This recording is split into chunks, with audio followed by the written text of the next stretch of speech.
buenos días. Este es su programa Antena Internacional, el programa que le trae el análisis de los principales acontecimientos mundiales. El día de hoy tenemos como invitado al señor Oscar Vidarte. Él es profesor de Relaciones Internacionales de la Pontificia Universidad Católica del Perú. Con él vamos a hablar el tema de lo que es dos fenómenos que ocurren simultáneamente en la región. Por una parte, lo que es la prueba de la democracia ante los hechos de corrupción generados en la región, y en segundo lugar, lo que es la desaceleración económica. Cómo estos dos temas, cómo afecta la desaceleración económica en la democracia latinoamericana, es el tema que nos une el día de hoy. Señor Vidarte, muchas gracias por su presencia aquí en el programa. Buenos días, Fabián, un placer. Bueno, vayamos a hablar la crisis de cómo esta desaceleración económica, la región cada vez ha tenido que reajustar su crecimiento de PBI de acuerdo a la CEPAL, no va a crecer aparentemente ahora más de 1%, 1.5%, algunos indican que inclusive menos, y esta desaceleración está afectando los sistemas políticos de la región. Vayamos a revisar el primer caso de Brasil, el país más grande y más importante de la región a nivel de lo que es tamaño y lo que es influencia regional. La presidenta Dilma Rousseff ha recibido ya a estas alturas 11 pedidos para abrirle un impeachment o un juicio político por actos de corrupción en su gobierno. ¿Crees que alguno de estos pedidos va a ser viable? A ver, vamos a situar a Brasil porque hay varios temas que has mencionado. Por un lado, tenemos la crisis económica. Y la crisis económica, según el Fondo Monetario Internacional, este año Brasil va a crecer menos 1.5%. Siendo una economía importante y, si no, la más importante del continente, pues obviamente esto es un elemento alarmante, no solamente para Brasil, sino para países como el Perú, que tienen relaciones muy importantes con este país en materia de comercio y sobre todo en materia de inversiones. Así que el tema económico es importante y las protestas que vimos hace un poco más de un año en Brasil justamente iban en este sentido, en un modelo económico como el brasileño que ha sido fundamental para el crecimiento de una gran parte de la población del país y el surgimiento de una gran clase media, pero también un sistema y un modelo que no ha permitido modernizar y una crisis económica con efectos internacionales o con causas internacionales que demuestran que países como Brasil, aún siendo la sexta o la séptima economía del mundo, aún pues tiene grandes debilidades. Ese es el lado económico, pero un lado político institucional, que es el que tú estás mencionando en segundo término, que es básicamente la política brasileña.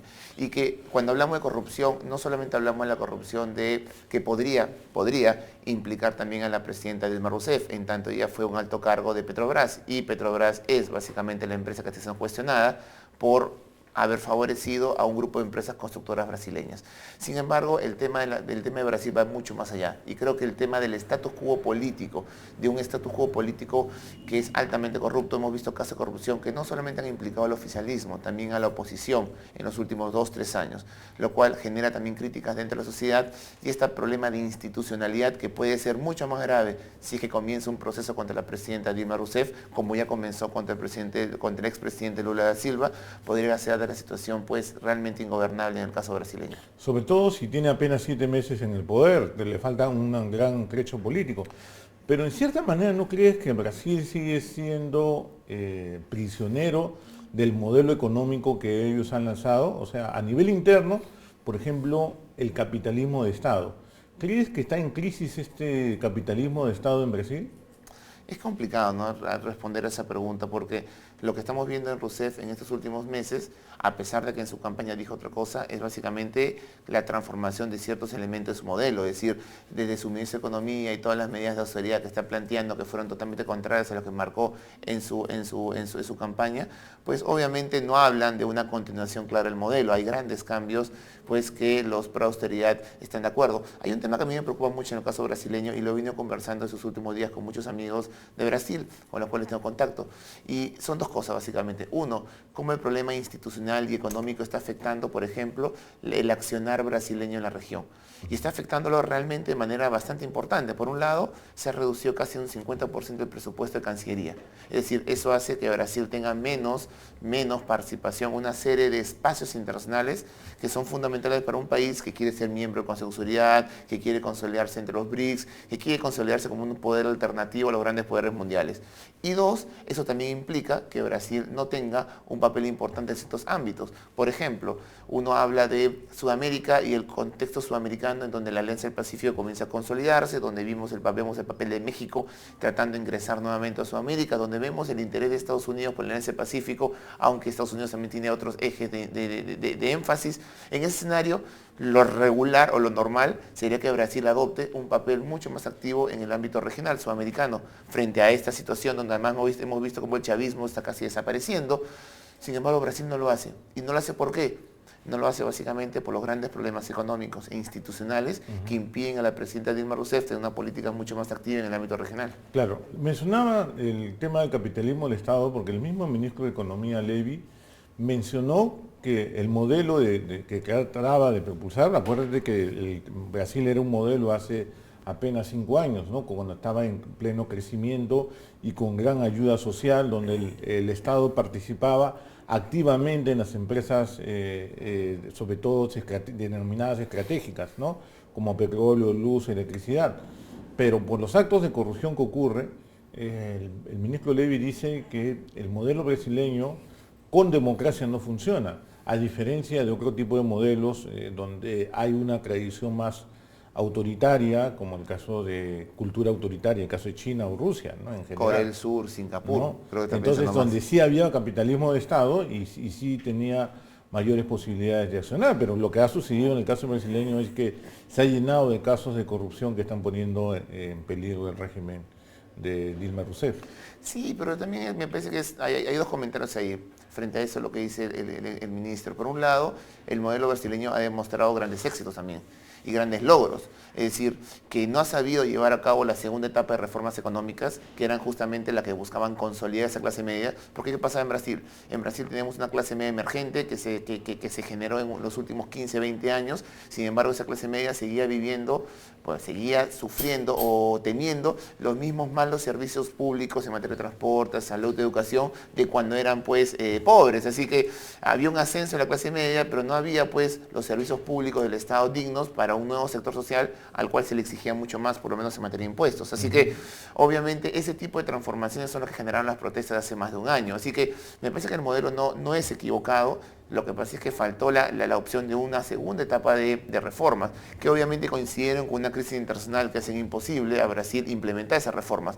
Y además, creo que el gran problema, y en eso tiene algo de razón, es el sistema político. Yo no creo que necesites un sistema político autoritario, digamos, pero sí una gran reforma política. Y en Brasil lo que pasa es que hay grandes nichos de poder que impiden, por ejemplo, la reforma política. Y todavía el Senado brasileño, la Cámara brasileña, todavía pues se maneja bajo ciertas normas, algunas de ellas no tan formales, no más informales, que impiden realmente pues eliminar la corrupción. Es decir, cuando uno ve lo que pasó en el Mundial de Fútbol y ve pues cómo se duplicaron el costo de las obras y obviamente los indicios de que estas obras han terminado, estos costos han terminado en manos privadas, uno se pregunta pues qué está pasando. Ahora, un elemento puntual, se habla mucho de las empresas brasileñas. Este no es un problema solamente de empresas públicas brasileñas vinculadas a la corrupción, es también el problema de las empresas privadas vinculadas a corrupción. Es decir, si queremos criticar pues el papel estatal en la actividad privada, pues también critiquemos el papel de la empresa privada en la actividad privada, que digamos ha sido tan repugnante como lo que ha hecho Petrobras. Claro. Ahora, considerando que Brasil está a puertas de un megaevento, y sabemos que los megaeventos sirven para proyectar la imagen de un país, y es un excelente, tal vez el mecanismo más importante de producción de poder blando, de proyección de poder blando en el mundo, o sea, la imagen que pueda transmitir la cultura brasileña en todo el mundo, y estando el gobierno de Dilma Rousseff en un plan de volver a la ortodoxia económica para poder no ser considerado todavía un país donde se puede invertir con un grado de inversión por los organismos financieros. ¿No crees que están en una especie de problema? Porque la realidad le va a decir que para hacer este mega evento va a tener que tener una constante inversión pública. porque eso no lo ha terminado para poder, a puertas de las Olimpiadas de Río. Sin embargo, por otra parte, el sistema económico financiero le está pidiendo moderación en los gastos. ¿Cómo ves este fenómeno y cómo puede impactar al gobierno de Rousseff? Ahora, dicho ese paso, cuando se piensa en estos grandes megaeventos, las obras no se hacen un año antes, ya se vienen haciendo hace 5 años, así que ya gran parte de los proyectos ya están pues licitados, ya el dinero se encuentra pues inclusive ya pagado, es decir, no es que pensemos que en este último año recién Brasil va a llevar a cabo las obras descomunales a las cuales se obligó en su momento cuando se comprometió a realizar las Olimpiadas. Así que eso es en primer lugar. Sin embargo, sí es importante señalar cuál es la importancia, cuál es la relevancia que puede tener un evento para la política brasileña. Y recuerdo lo que pasó, hay dos temas que me parecen clichés. Por un lado, primer cliché, los megaeventos y los megaeventos llevan a un rebote económico. Esto lo vimos después de las Olimpiadas de Atenas, simplemente el gasto que hizo Grecia no tuvo consecuencias positivas en la economía y más bien el gasto terminó en corrupción y eso obviamente dañó más la economía griega, que creo que lo que también pasó en el Mundial de Fútbol del año pasado. Pero hay el segundo elemento que me parece importante, que tú has hablado del soft power, del poder blando. Y eso también es relativo, porque yo no creo que el Mundial de Fútbol haya, por ejemplo, realzado el soft power de Brasil, sino más bien las protestas constantes hasta días antes del Mundial, que fueron pues proyectadas por todo el mundo, más bien debilitaron a Brasil. El hecho que la presidenta sea pifiada en la toma inaugural, son elementos que más bien debilitaron la imagen de Brasil.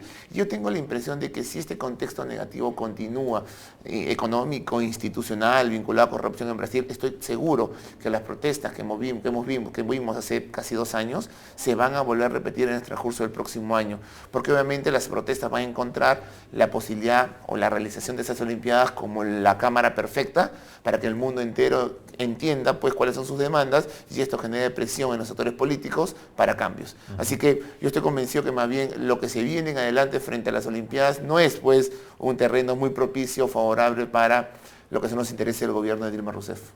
Ahora, volviendo al frente externo que tocaste en una de las respuestas, ¿no?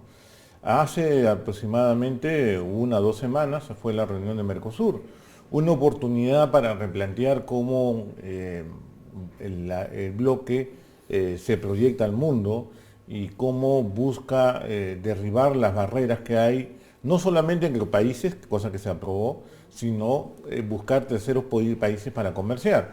Allí creo que es una de las grandes contradicciones que existe en Mercosur, en que tiene un país tan necesitado en hacer comercio exterior como es el caso de Brasil, que ha lanzado ya una campaña para exportar más, y por otra parte el freno que le pone países como Argentina y ahora Venezuela y Bolivia, que podrían también dar este freno de no firmar tratados de libre comercio. ¿Crees que Mercosur perdió una oportunidad para poder resolver esta discusión y esta tensión que se da de este bloque? A ver, es complejo pensar que Mercosur pueda tener una política mucho más abierta o libre en materia de comercio, inversiones, por lo que significan pues los gobiernos de Venezuela, de Caracas, de Buenos Aires y ahora próximamente de La Paz, por ejemplo. Es complicado. El mismo Brasil también tiene muchas reticencias a negociar tratados de libre comercio. Acordémonos que Brasil encabeza las negociaciones del Mercosur con la Unión Europea, negociaciones que datan del año 2001, han pasado 14 años. Una de las mayores críticas de países o de sectores empresariales en estos países es por qué no se concreta este acuerdo. Y no se concreta básicamente no porque no quieran el libre comercio, sino porque básicamente existen una serie de consideraciones que estos países de alguna manera solicitan negociar, como por ejemplo subsidios, a lo que los países del primer mundo se niegan, a lo que países como el Perú, por ejemplo, no han negociado con países como Estados Unidos. Así que este tipo de elementos han hecho imposible el logro de un acuerdo. Sin embargo, a esto, que puede sonar muy idealista, habría que sumarle también las diferencias internas en torno a el comercio, que hay diferencias históricas entre Brasil, Argentina y cómo históricamente el comercio brasileño ha terminado, pues, sobre todo el comercio con valor agregado, ha terminado, pues, encapsulando al comercio argentino. Entonces, estas diferencias siguen estando vigentes entre dos países, a pesar de lo que significó los inicios de Mercosur allá en la década del 90, que significó una ampliación del comercio y perspectivas muy positivas de cara al futuro. Te digo esto porque acuérdate que hay una tesis que, aunque no lo dijo Dilma Rousseff, por lo menos varios miembros del gabinete del lado más liberal que tiene hoy el gobierno de Rousseff lo impulsaba. Crecimiento en dos velocidades, ¿no? En el cual, si hay un grupo que quiere el libre comercio, está Uruguay, de hecho, y sobre todo en este gobierno del Frente Amplio de Tabaré, está también Paraguay, y también está Brasil, que serían los países que están dispuestos a hacer tratado de libre comercio. Y los que todavía no están preparados, ya lo mencionamos, Argentina, Bolivia y Venezuela, ¿no? Sobre todo el que más reticente está es Argentina, porque a diferencia de otros países, y es una gran diferencia de Perú, que Argentina sí tiene que negociar productos agrícolas, cosa que en el caso de Perú son complementarios. En cambio, sí compite muchos productos agrícolas argentinos con los productos europeos, por ejemplo. Hay temas institucionales y políticos. Institucionales, en cuanto a Mercosur, no es un sistema de regionalismo abierto, es decir, no es como usted en la comunidad andina que a pesar de que tienes un TLC andino, tú puedes negociar con terceros países. No, en el caso de Mercosur, para que un país de Mercosur pueda negociar con un tercer país un tratado de libre comercio, tiene que tener la aprobación de todos. Así que esto no sucede. Como ya en un momento Uruguay lo intentó con Estados Unidos hace un par de años. Pero también hay un elemento político que parece, que parece totalmente irónico, parece contrario, porque al mismo tiempo que Brasil promueve o estaría promoviendo mayor contacto económico, comercial con otros países, también acepta el ingreso de Bolivia, lo cual obviamente es una piedra más o una barrera más a lo que serían sus objetivos, digamos, económicos, más no políticos, porque de alguna manera permite a Brasil consolidar un área mucho más grande. Así que esta dinámica de la consolidación del poder político con la consolidación de lo económico terminan chocando, pues, en este ejemplo claro que es Mercosur hoy en día. Ahora, ya para no dejar de tocar el tema, también Chile es uno de los países que está sufriendo la aceleración económica. Tengo entendido que alrededor este año la previsión es entre 1.2, 1.5 máximo lo que va a crecer Chile. Y al mismo tiempo tiene una crisis poco vista en Chile anteriormente, el desprestigio de la clase política, que ha llegado inclusive a un mea culpa dentro del Parlamento chileno. ¿Cómo observas el fenómeno chileno? ¿Es más salvable que el modelo brasileño? A ver, el caso chileno es muy particular porque, y le voy a dar razón increíblemente a lo que dice la derecha chilena, y es que de repente las reformas las grandes reformas que plantea la presidenta Bachelet desde su campaña y ahora como presidenta, pues vienen en el momento menos indicado. Es decir, en un momento de crisis económica internacional, de reducción de precios de los minerales, que para Chile es fundamental. Eso ha llevado a que Chile tenga que revisar muchas de sus políticas económicas de cara a lo que es este nuevo contexto internacional. Así que en este contexto internacional, de alguna manera compleja, llevar a cabo las reformas que viene llevando a cabo la presidenta Bachelet se hace aún más difícil y tiene impacto también sobre la economía del país. Por ejemplo, si tú haces una reforma impositiva en donde vas a hacer que los que tienen más paguen más en un contexto de recesión o de contracción, pues obviamente va a tener consecuencias sobre la actividad económica en Chile. Si tú en ese contexto también vas a llevar a cabo una política educativa que requiere mayor participación del Estado en la educación, mayor inversión en la educación, que de alguna manera la haga realmente pública y no como es hoy día la educación pública chilena, que es básicamente privada casi, pues obviamente eso va a requerir un papel de Estado mayor, y en un contexto de contracción, pues eso se hace mucho más difícil. Así que con eso no estoy diciendo que las reformas no sean necesarias, sí son necesarias, y me parece que la plataforma de Bachelet es muy interesante, no solamente en estos temas, sino en todos los referidos inclusive a lo que son derechos de minorías, inclusive a lo que es la reforma en la Constitución. Sin embargo, la coyuntura se hace muy difícil. Yo creo que este elemento político también tiene un efecto sobre la situación económica de Chile. Por último, una reflexión sobre este tema, porque si hay algo que se asemeja, aparte de la aceleración económica en el caso de Brasil y Chile, inclusive Perú, es el tema de lo que es las instituciones políticas, ¿no? Entonces, una muy breve reflexión, ¿no? Que es la financiación de los partidos políticos, que en los tres países hay problemas de financiar, digamos, económicamente la etapa de la financiación de los partidos políticos. Sí, bueno, es un tema fundamental que acá en el país también se discute mucho en torno a qué hacer con respecto a la financiación para que no caigan en actos de corrupción, si esto debe ser estatal o no, y creo que ese debate se encuentra muy presente en los tres países. Bueno, Óscar, te quiero agradecer mucho por tu presencia acá en el programa y será hasta una siguiente oportunidad. Un placer estar nuevamente con ustedes.